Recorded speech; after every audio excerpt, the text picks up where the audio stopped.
Anne-Charlotte. Du coup, si tu devais te présenter aujourd'hui, qu'est-ce que tu nous dirais?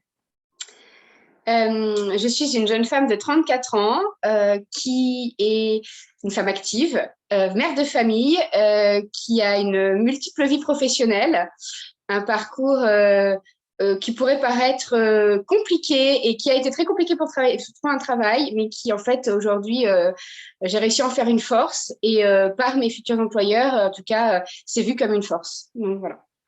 Génial. Est-ce que tu veux nous parler un petit peu des domaines que tu avais pu explorer justement professionnellement avant? Alors, j'ai été pendant plus de 8 ans en consultante marketing dans le domaine de la grande consommation. Suite à ça, j'ai décidé de procéder à une réorientation professionnelle totale. J'ai tout claqué pour faire professeur des écoles.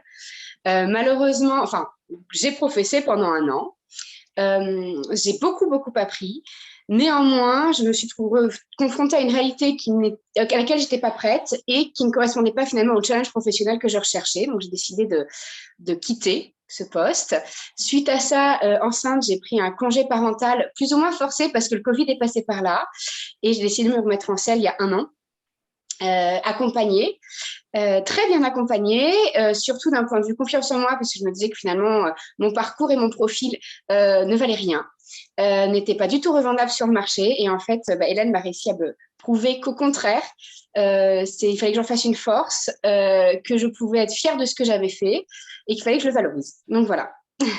Top. Et Et du coup, justement, quel problème tu rencontrais lorsque tu avais fait appel à moi à l'époque? Et c'était quoi en fait la plus grosse embûche, peut-être même juste mentale en fait, que tu pouvais avoir à ce niveau-là? Quel défi tu avais à euh, relever? c'est-à-dire que je me disais, ça fait finalement presque 4 ans que j'ai quitté le monde du business. Euh, qui voudra de moi? Voilà. Hmm. Et qu'est-ce que je vaux sur le marché? Avec une petite tendance de où je veux aller parce que j'avais quitté mon travail en quête de sens et de savoir pourquoi je me levais le matin. Mais en fait, au final, et c'est ce que j'ai réalisé, c'est pas forcément où je voulais aller, mais c'était de me retrouver moi et de comprendre qui j'étais et ce que je voulais. Et c'était pas forcément le métier en lui-même, c'était d'avoir confiance en moi. Voilà. Donc, le principal problème qui s'est révélé, c'est ça, c'est le fait de dévalorisation permanente, négativité et autres. Voilà. Qu'est-ce que tu avais pu essayer justement avant de faire appel à My Job Affaires? Est-ce qu'il y avait des choses que tu avais tentées de ton côté? J'avais commencé 2, 3 process. Pendant le début de ma grossesse, j'avais postulé en me disant, de toute façon, je pars en congé mat. Aujourd'hui, ce que je vais rechercher, c'est un job CDD, juste pour avoir une rentrée d'argent. Et là, je me suis confrontée à, j'ai postulé pour faire mais même des hôtesses d'accueil ou des choses comme ça, enfin assez aberrant par rapport à mon profil. Et aucune réponse, ou au contraire, fait, mais pourquoi, en fait, avec un bac plus 5, plus une année en master pour devenir professeur des écoles, etc., vous venez pour faire secrétaire. Et là, je me suis rendu compte qu'en fait, je ne trouverais pas parce que les gens savaient que j'étais pas à ma place, mais même moi, si j'en avais pas conscience. J'ai ensuite été contactée en proactif par des chasseurs de tête pour faire chasseur de tête. Je suis rentrée dans les process en essayant de me convaincre que c'était ce qu'il me fallait, que c'était top. Et heureusement, ils n'ont pas dit oui parce que je serais, je pense, très malheureuse encore aujourd'hui. C'est pas du tout fait pour moi, très clairement. Et voilà. Donc j'ai essayé c'est pas la facilité, c'est voilà, d'essayer de trouver quelque chose pour trouver sans forcément me poser les bonnes questions. Ok. Et qu'est-ce qui avait été du coup l'événement déclencheur où tu t'es dit, ok, là en fait il me faut un coaching, sinon je vais jamais y arriver? Covid. Ok. Honnêtement, en fait, j'ai accouché juste avant le confinement. Donc, je me suis retrouvée fin de congé mat à me dire, je fais quoi? J'ai un contexte ultra compliqué où les emplois, on ne sait pas où on va. La crise, on ne parle que de ça. Ça recrute pas, ça démissionne, ça vire à tour de bras. En tout cas, ça ferme à tour de bras. Hmm. Qu'est-ce qu'il faut que je fasse? Et là, j'ai besoin d'être aidée. Parce que, aussi, je n'ai jamais eu à chercher un travail avant, vu que tout s'était passé assez logiquement, stage, etc. J'avais jamais bataillé, j'avais fait vraiment de CV, etc. Là, je me retrouvais dans un contexte très complexe. Voilà. Ok. Et c'est ça qui a fait qu'il me faut de l'aide parce que je ne sais pas faire. Et je crois que c'était la première fois en plus que tu te lançais dans un coaching. Est-ce que tu avais des appréhensions justement avant de te lancer là-dedans? Des craintes? Alors, c'était pas tout à fait la première fois. C'est-à-dire que j'ai approché un coach 4 fois, sur 4 séances. Et en fait, oui, je ne vais pas dire qu'il ne m'avait rien apporté, mais il ne m'avait Hmm. pas apporté à l'époque ce que je pouvais rechercher et ce dont j'avais besoin. Mais j'ai aussi expédié les choses parce que je pensais savoir et autres. J'avais beaucoup d'idées préconçues, je pense, sur moi et sur ma carrière, etc. Et donc, du coup, j'avais expédié.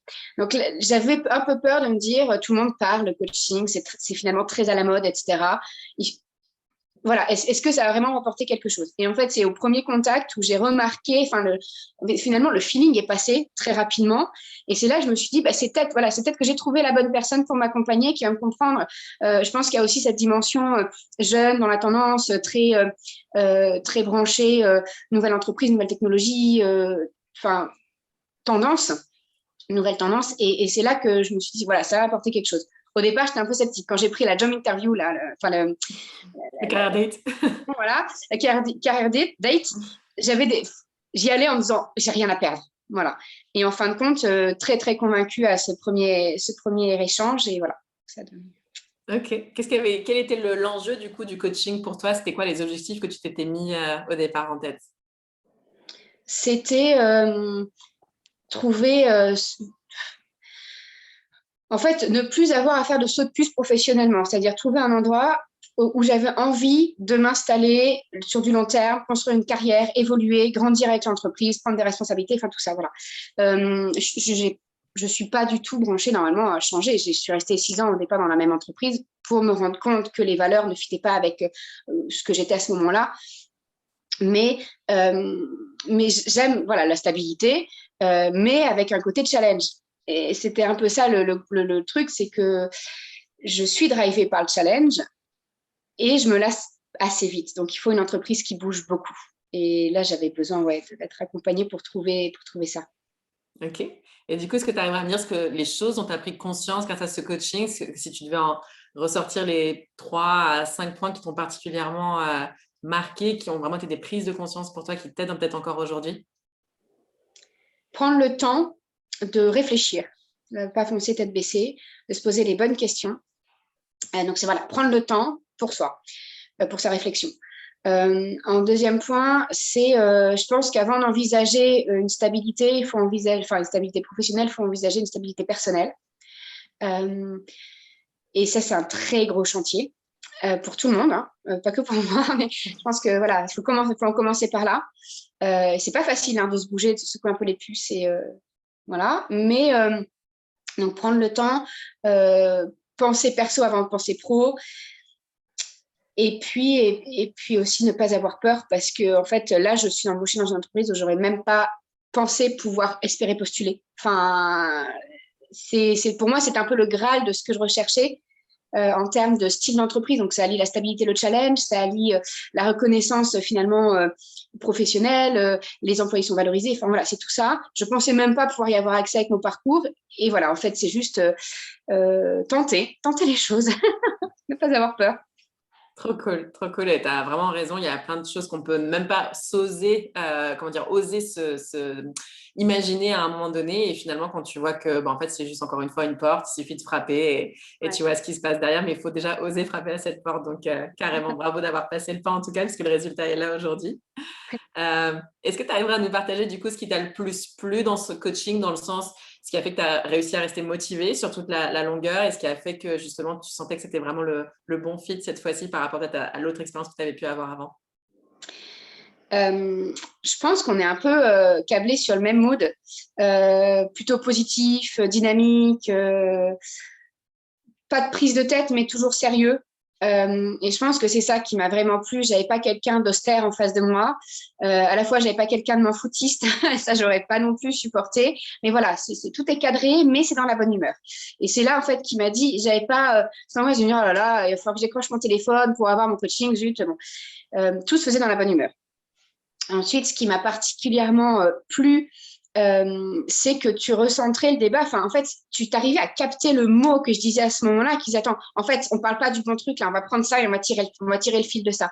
Et en fait, c'est comme ça que tu accompagnes les gens pour aider à réfléchir et pour qu'eux-mêmes, enfin, que nous-mêmes, nous trouvions la solution qui nous correspond. Mais c'est, voilà, tu t'arrives à capter la bonne information et parfois, c'est un micro-mot et tu te dis, mais pourquoi ah oui, elle est allée là-dedans, je vois maintenant. Donc, voilà. Trop cool. Et est-ce que tu veux nous parler du coup un petit peu de la nouvelle aventure qui t'attend? Est-ce que, Ouais. bon, sans forcément te dire la société si tu sens que c'est confidentiel, mais en tout cas, est-ce que tu veux nous en dire un petit peu plus? Oui, j'avais Au départ, j'avais un rêve, en étant passionnée de couture, c'était d'aller bosser dans la mode, voire monter ma structure. Là, je me suis heurtée finalement à une réalité familiale qui ne fait pas qu'on m'a interdit, mais qui en fait faisait qu'on avait des projets en cours et d'autres projets qui faisaient peut-être que ce projet devrait être étudié largement avant d'être mis en place. Donc très bien, j'abandonne pas l'idée, on va dire, sur du moyen long terme, mais aujourd'hui, j'ai vu l'intérêt en fait de partir en entreprise, tout simplement financier, d'avoir un salaire.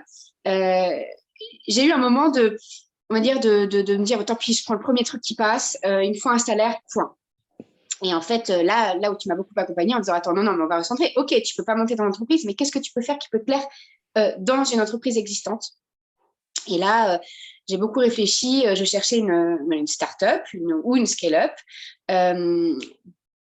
À la fois bien installée, mais pourquoi pas, si c'était pas trop, j'avais quand même la capacité de rebondir, de changer si besoin. Et puis après, c'était ce qu'il fallait que je trouve, c'était ce que faisait l'entreprise en elle-même. Et donc, du coup, là, tu m'as orienté voilà, sur l'humain, en fait, travailler tout ce qui tourne autour de développement de l'humain, facilitation de la vie quotidienne. Et donc là, je pars, sans la nommer, dans une mutuelle, nouvelle génération, où en fait, voilà, on a vraiment toute cette structure où ils ont des ambitions qui sont énormes. Ils se donnent les moyens de leurs ambitions et c'est ça qui est très important, c'est qu'aujourd'hui, ils ont plein d'idées, des idées géniales, mais elles sont converties. Et c'est pas le cas partout parce qu'avoir des bonnes idées, c'est bien, mais si en fait, on prend pas la peine de mettre en place voilà. Et c'est ça qui m'a attirée particulièrement, c'est qu'il y a encore tout à faire, il y a encore plein de choses à faire. Euh, et, euh, et puis après, bon, en étudiant aussi l'entreprise en elle-même, j'ai vu qu'il y avait beaucoup de considération de l'employé. C'était des conditions de travail qui étaient très propices finalement à l'épanouissement professionnel et donc du coup moi de fait à l'épanouissement personnel parce que comme je disais vie de famille, j'étais quand même obligée de me dire qu'il fallait que ça soit conciliable, mais avec des challenges qui sont hyper intéressants. Trop cool, trop cool. Bah, écoute, merci pour ton partage. Et du coup, si tu avais aujourd'hui une amie qui hésitait à se lancer dans un coaching, qu'est-ce que tu aurais envie de lui dire par rapport à ce que toi, ça t'a apporté? Moi, je dirais de ne pas hésiter parce qu'en fait, même s'il n'y a pas une problématique précise au départ, ou même s'il y a une problématique précise, très précise au départ, on se rend compte qu'en fait, on débouche sur d'autres choses qui sont pas la problématique première et en fait, qui sont celles sur lesquelles il faut travailler. Il faut trouver la bonne personne, donc ne pas hésiter à contacter plusieurs coachs, vraiment à tester, à échanger et voilà, il faut avoir ce feeling et c'est hyper important et ça je ne l'avais pas compris la première fois, ce qui a fait que finalement ce coaching avait été plus ou moins un échec. Et donc du coup, oui c'est ça, il faut pas hésiter, il faut juste trouver la bonne personne. Ok, ça marche, super. Bah, écoute, merci mille fois Anne-Charlotte pour ton partage. Encore bravo d'avoir justement contacté cette entreprise et de l'avoir obtenu, ce fichu job, après je ne sais pas combien d'entretiens et de stress. Et voilà, je me rappelle de nos séances où à chaque fois tu me disais, bon, est-ce que tu crois que je peux y aller? Vas-y, je postule et on verra bien et tout. Et de garder ta motivation tout le long, c'était un plaisir en tout cas de t'accompagner et de voir à quel point tu t'es accroché malgré un full-time job. Je préfère quand même le préciser de maman, qui était juste un job de dingue. Ouais, mais je suis contente d'aller travailler maintenant. J'aime beaucoup mes enfants, mais il y a un moment, on ça est va bien au aller. bureau. Voilà. Tu m'étonnes. Et Anne-Charlotte me partageait juste avant que hier, c'était son anniversaire et qu'en fait, elle avait un after-work avec sa nouvelle boîte et elle a préféré aller à l'after-work, aller avec son chéri, fêter son anniversaire. Ça prouve à quel point quand même elle est hyper motivée. Oui, perdre besoin de voir d'autres personnes que ces quatre murs et mes enfants. Voilà. Super. Bah, écoute, merci beaucoup Anne-Charlotte pour ton partage. On te souhaite des très belles vacances du coup, dès ce soir. Ouais. Et on te dit à très bientôt.